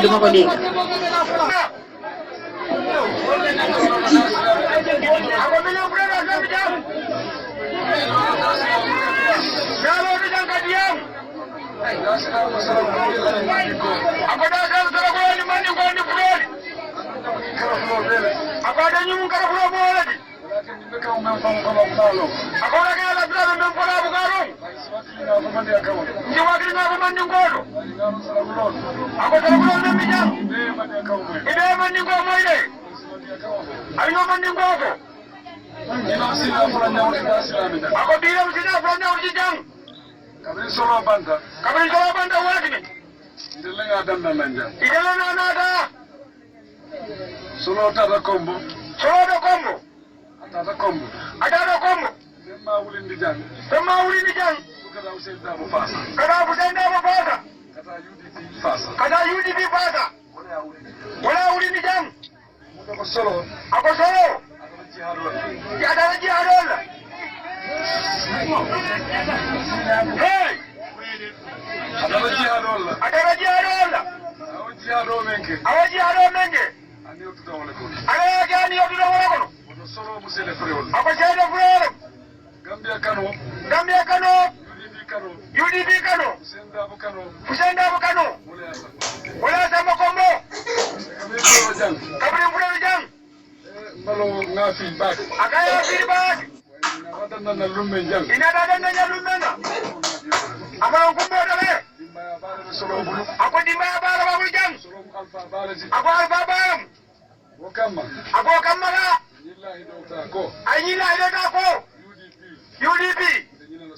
Jani saya ke nyina lala. Dia mansaya sodo. Iba bubu ibu adu solo ko dale. Ibe mari adi dale.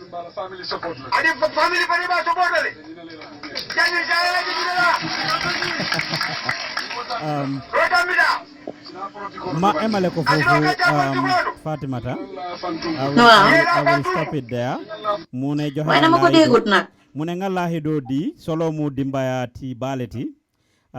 Explain na nim lesse sa papa andak mo fofu and everything that happened and how he is a hero for Gambia, how he fought for Gambia, and that if he takes over the government, UDP will not forget. UDP te nyina la solo la.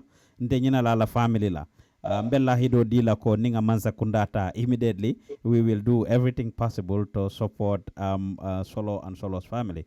This is President Barrow himself talking as a UDP candidate before the elections 2016 election. How would you feel knowing that he publicly did this and it's on record? Did you see this video, by the way? I don't remember. I might have. I was following the campaign trail. Then I'll send video be afterwards. But yes, based on what I told you, or you watch it later, how would you feel hearing the president making these promises to your family and the way things are now? Well, I would feel glad at that point that he's making those promises to the family. I mean, everybody would want to be helped, want to be considered when you're in trouble, and well, it will be. It was a great honor. I'm sorry.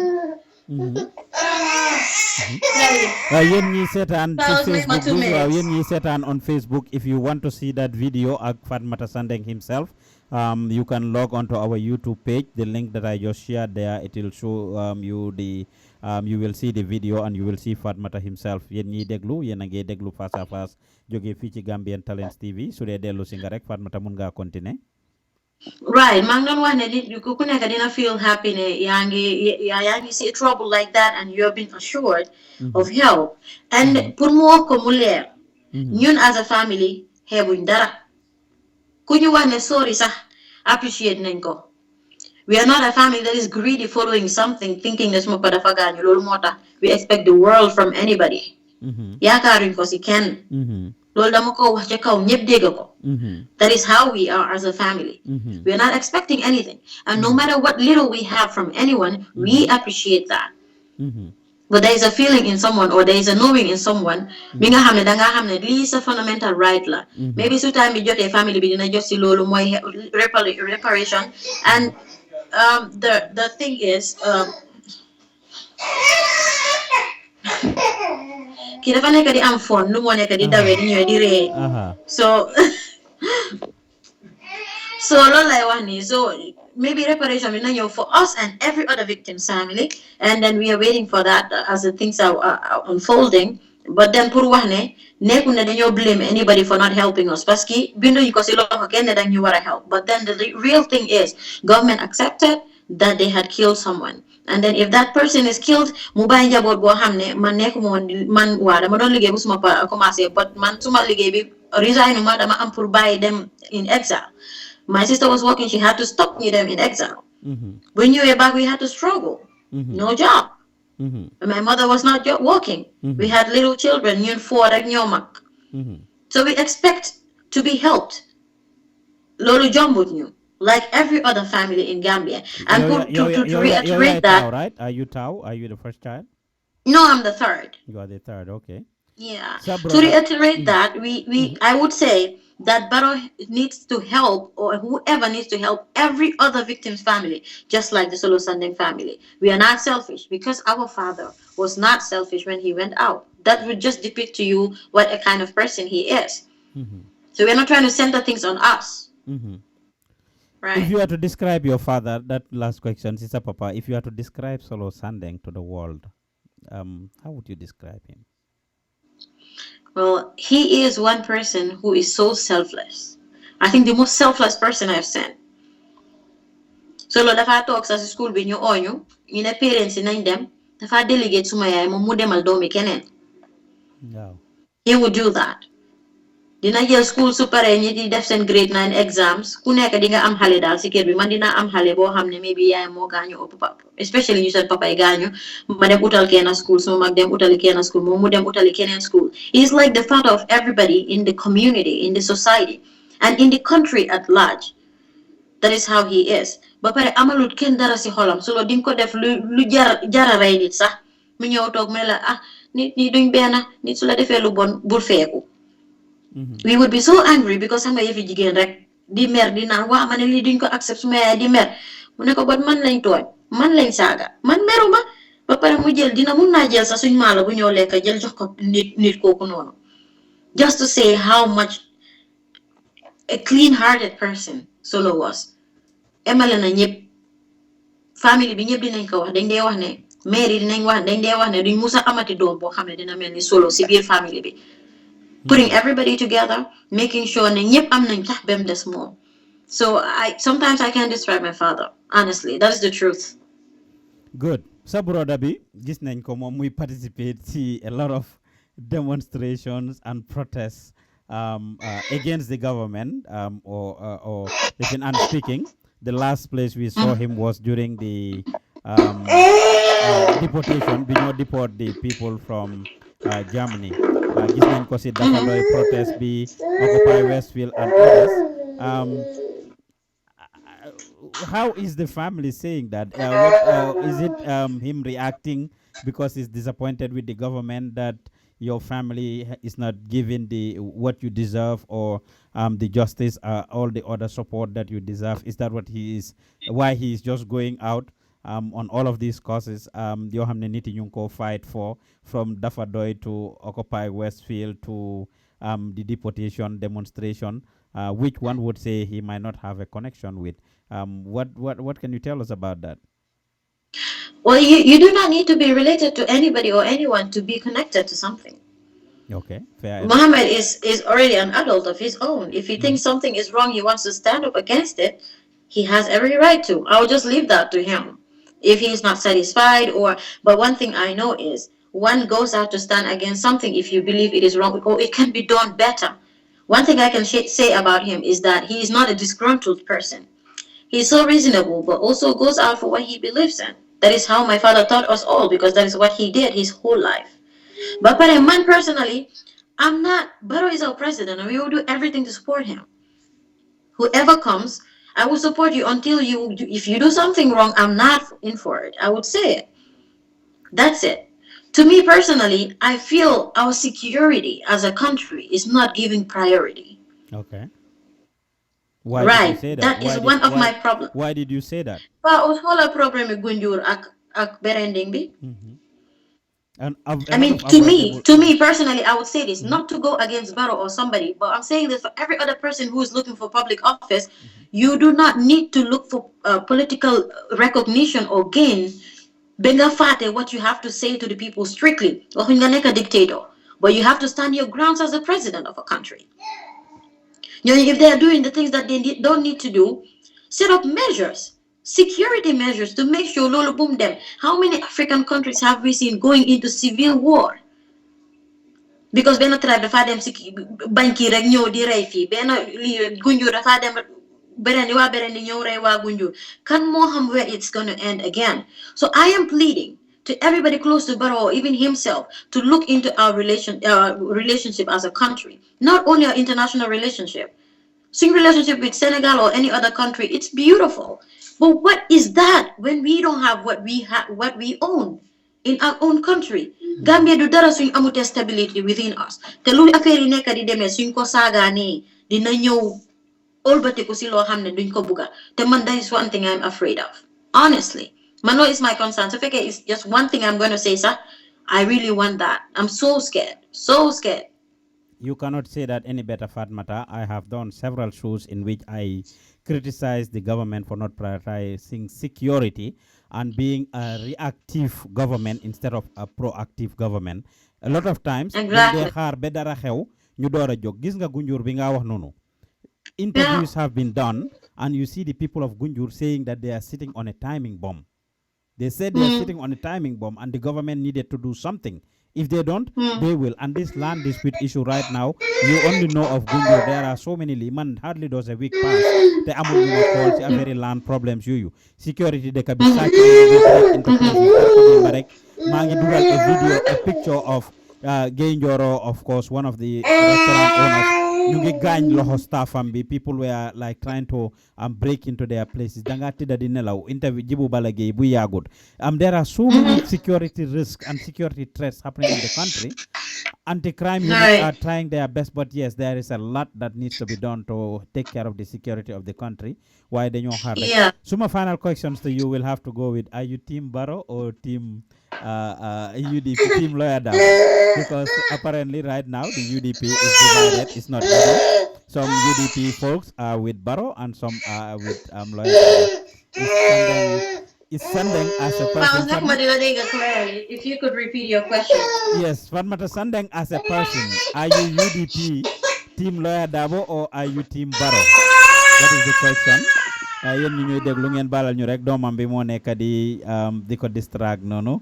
I mean, she's a mother obviously, and looking at that you will see ne xale bi namm na ko so dinañ ko bàyyi sax in a little bit pour mu dem toppatoo njaboot gi dafa mel ni suma nijaay tamit ñëw na, right? Wow, actually, but then Halabi video woman I can def lol mota mu nge try by all means when you see video. I know dina them soon. I just I'm not answer the last question be. Then madam take care of her. Wow, my last question be has to do with you being Team Barrow, you personally and your family, because the UDP is currently divided. There is no doubt about that. Some UDP folks are with Barrow. We have seen prominent UDP members that are with Barrow, and a lot still stay with UDP with under Ousseynou Dabo. We've seen how Barrow fired Ousseynou Dabo, fired Lamin Dambudiba, fired Amadou Sane. Before that, Yakumba Jaite as an MP, Almami Funding Tal at the OIC, and all the other things that he's done. Ibrahim Adiba is the last one. I just interviewed him, Barki Demba. I will ask you a couple of questions. I'll ask you about that. Is one, are you Team Barrow or are you Team Dabo? And secondly, how do you see the firing of the UDP people in the government? Well, what I would say is like, man, I am not team anyone.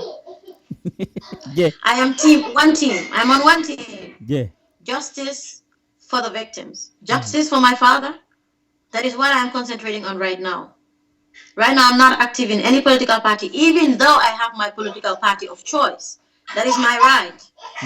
Which is which party? Because of what I'm fighting for, because of the justice that I'm fighting for, I don't want to be so strong in any political party. Because dama am an objective, like I said. In the fighting for justice for my father, I would break every obstacle. Okay. Right, because sometimes politics can tend to play a little to be a little tricky. Right, so I have my political party of choice. Which that is no doubt. Which is which party? Which party? If I am to vote right now, I'm voting UDP. You're voting UDP. Which UDP? Right. UDP Barrow or UDP Ousseynou Dabo? I don't know how many UDPs are there. Maybe I'm not privy to that. Well, Barrow hasn't formed But his own party nonetheless, yet, and Barrow is our Barrow. Barrow is my president Uh-huh. of my country. Man kaya mo wala something clear. The conflict between UDP Barrow, I'm not interested. Mm-hmm. That is the truth. Almost like waxtu bobu. Pour man, I think it's just too petty. I have a more important thing in my head, that is to seek justice for my father. I'm just telling you that suma ware vote who I am voting for.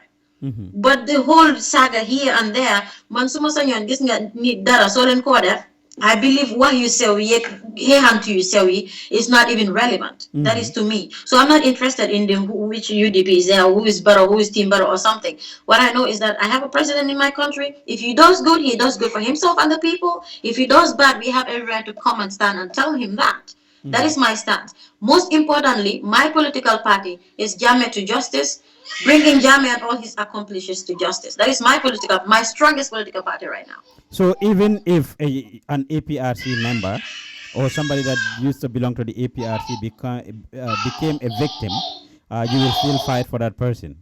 Somebody that was a supporter of APRC and they become a victim, and they did not commit, and they become a victim, and they didn't commit any of these crimes, but they were a big or diehard supporter of APRC. You will fight for them? Mm-hmm. Will you fight well, for if them? they didn't commit any crimes, they are victims too. And no one deserves to go through things that I have gone through. Ñam naa ko. Te lu sax daal ku ko ñama ko xam. Loolu laa la doon bëgg a wax koof nga kaddu gi suma loxo léegi nga ne naka nga gisee Barrow firing the UDP 3 ak ñim nekk di fire at UDP in UDP yëpp naka nga gisee loolu? How do you see the firing of for me, I think one needs to be stable. Suñ bëggee work on our country right now, because suñ country dafa nekk si point boo xam ne dañ just jógee si loo xam ne it's critical from dictatorship. Mm-hmm. If we are not stable, nekk di fire di appoint kii kenn su starté for example su ma commencé di béy tool paus ma dem ba si kanam ma bëggoon a béy maybe some kind of way somebody else comes moom xamul nu ma bëggoon a béy maybe if I start fresh wala mu yaaxa everything. Mm-hmm. So to me it's not about who you know that from UDP or anybody else from PDOIS or anybody. Mm-hmm. I think that su dee borom defut li nga xam ne war nga ko koo daaxee. It makes no sense nga def kenn 1-3 months nga génne ko lu mu commencé di liggéey yëpp mu jël a U-turn kon demuñ fenn, and that is what we are seeing in Gambia. We're not going anywhere with all of this saga. The politicking is too much and the security of our country is at stake and many other things. I beg that the government take note of that and concentrate on that. Morgan Lord.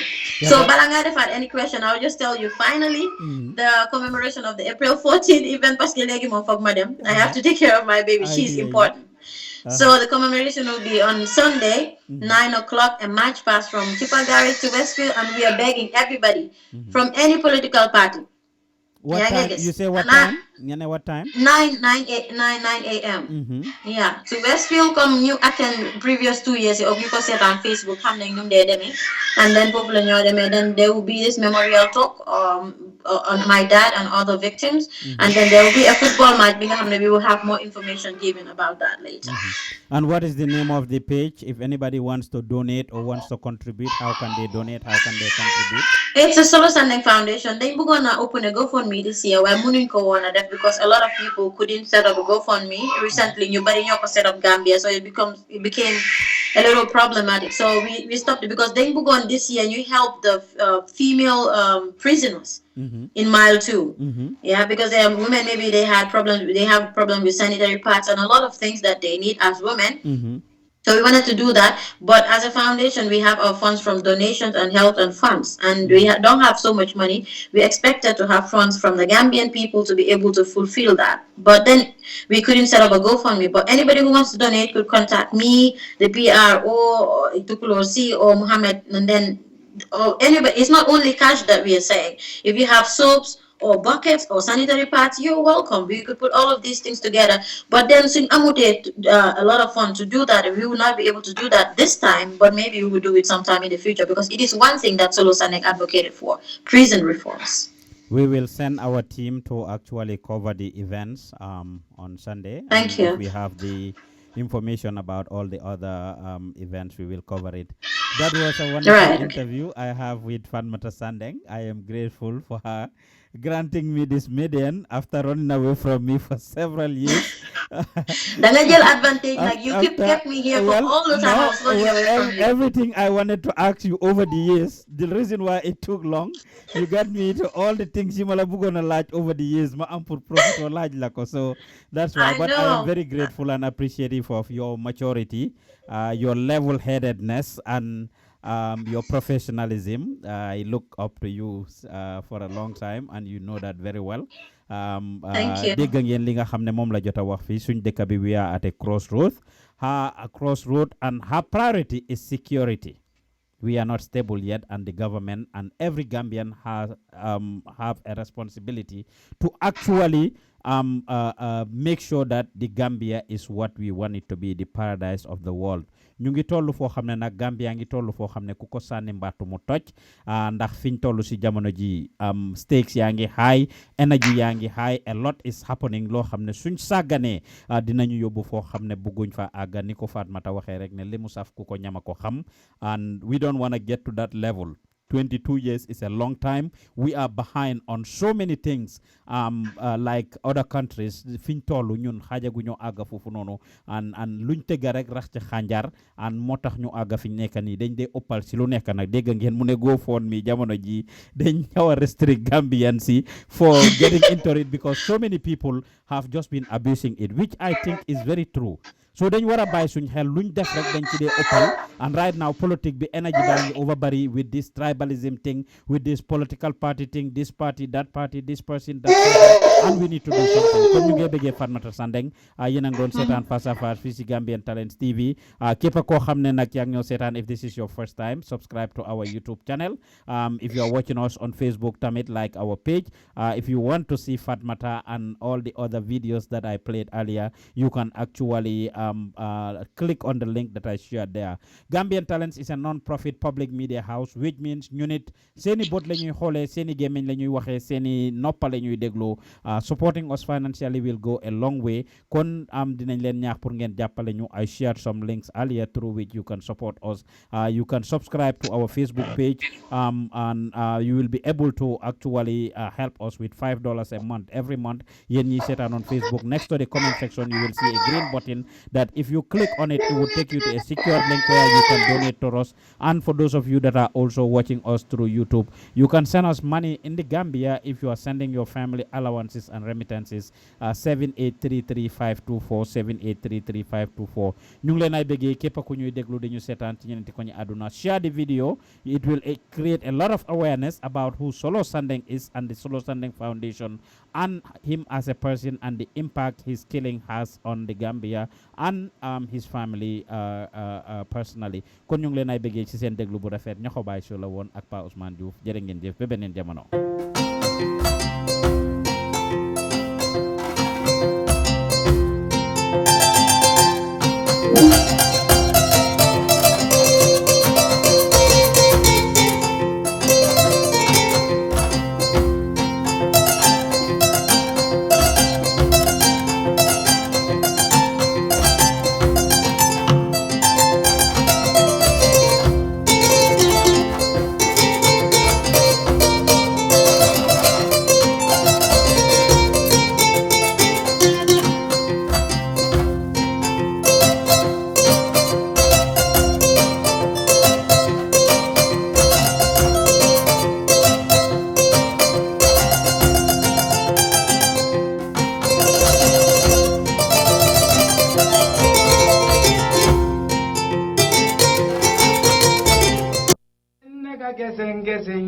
Ngonde mamoy ngodoy julolo fenne ka kesen yang ngonde mamoy fonde ma boy dindin faloli minni bali dun ni sanyoti lole boyda dindin ifulanti yang Gambia Talents Promotion al fulanti yang itolle be jambe nyaato Gambia Talents Promotion mun tolle tati alingi makoy e ka Gambia la londole pous nyaato ni amoy Gambia Talents Promotion wala mandi ka kamola ka Gambia la londo sama nyaato ay wule ye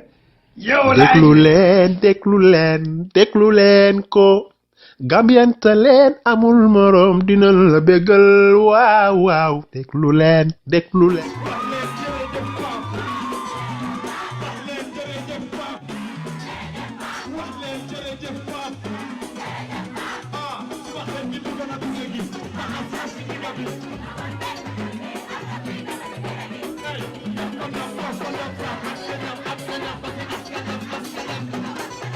hey yow suma xel gi duggal na gune gi faxas xaar si digga bi bëggul benn bu dut bi pa os kuy dëbba ci génn gi Gambian Talents Radio wala boobu Gambian Talents Radio di bëggee waaw promoting Gambia to the world ma ne ko hey toj fu kenn tojul def lu kenn deful su leen neexee na xolli kapoor ñoo yéeg ak lu kenn jotul Gambian Talents up to any level better than the devil any beat nga jox ma ma lekka baseline di beat to treble paako suñ doole emul moo tax kenn duñu fi batul su dee nañ baxal ñoo raw gaas raw getul ñam ñëw te duñu daw roof seen loxo setul ma pëndal faxas fépp ñu daw laaxu seen loxo setul toj Gambie toj Senegal suy armée may général bi at may Macky Sall